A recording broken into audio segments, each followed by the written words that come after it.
ஓம் சிவாய நம. இந்த பதிவை காணும் அனைவருக்கும் அனைத்து செல்வங்களும் பெற வாழ்த்துக்கள். மேலும் துல்லியமான ஜாதக பலன்கள் பார்த்து சொல்லப்படும். புதிய ஜாதகங்கள் எழுதி தரப்படும். கீழே உள்ள போன் நம்பருக்கு தொடர்பு கொள்ளவும்.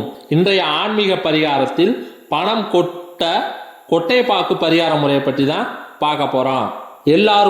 எல்லார் வீட்டிலும் பணம் கொட்டுன்னு கொட்ட வேண்டும் என்ற ஆசை இருக்கத்தான் செய்கிறது. ஆனால் நமக்கு மிஞ்சி இருப்பதே பண கஷ்டம் மட்டும்தான்.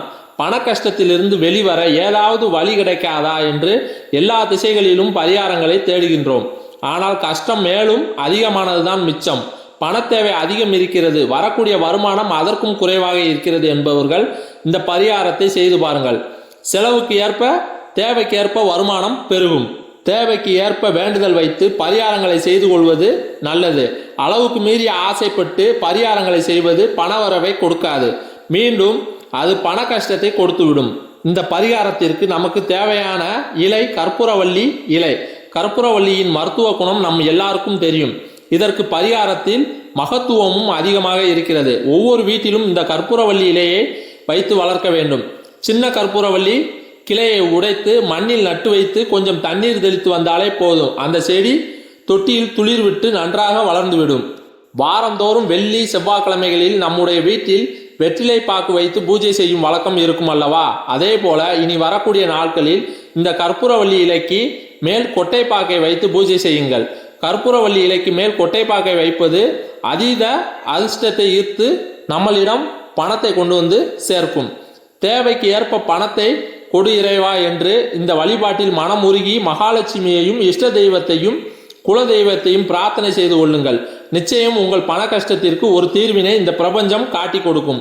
பூஜையை முடித்துவிட்டு கொட்டாப்பாக்கையும் இந்த கற்பூரவள்ளி இலையையும் என்ன செய்வது என்றால் ஓடும் தண்ணீரில் விடலாம். அப்படி இல்லை என்றால் இந்த கொட்டைப்பாக்குகளை எல்லாம் ஒரு டப்பாவில் போட்டு சேகரித்து வைத்து வாருங்கள்.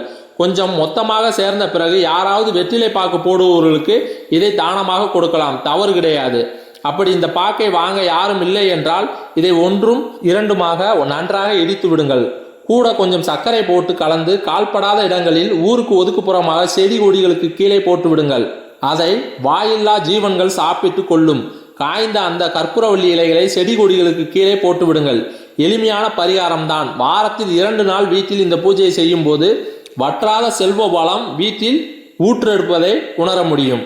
இந்த பூஜையை செய்ய வாய்ப்புகள் இல்லை, எங்களுக்கு நேரமே இல்லை என்பவர்கள் இந்த செடியை மட்டுமாவது நிலைவாசலுக்கு வெளியில் வைத்து சின்ன தொட்டியில் வளர்த்து வாருங்கள். இந்த செடி செழிப்பாக வளர வளர உங்கள் செல்வ செழிப்பும் நிச்சயம் வளரும். வீட்டுக்கு பின்பக்கம் இந்த செடியை வைப்பதை விட தொட்டியில் வீட்டுக்கு முன்பக்கம் இந்த செடியை வைத்து வளர்ப்பதில் அதிகம் பலன்கள் கிடைக்கும். மேலும் இந்த சேனலில் வரும் பதிவுகளை தொடர்ந்து பார்க்க இந்த சேனலை சப்ஸ்கிரைப் பண்ணுங்க, லைக் பண்ணுங்க, ஷேர் பண்ணுங்க. நன்றி.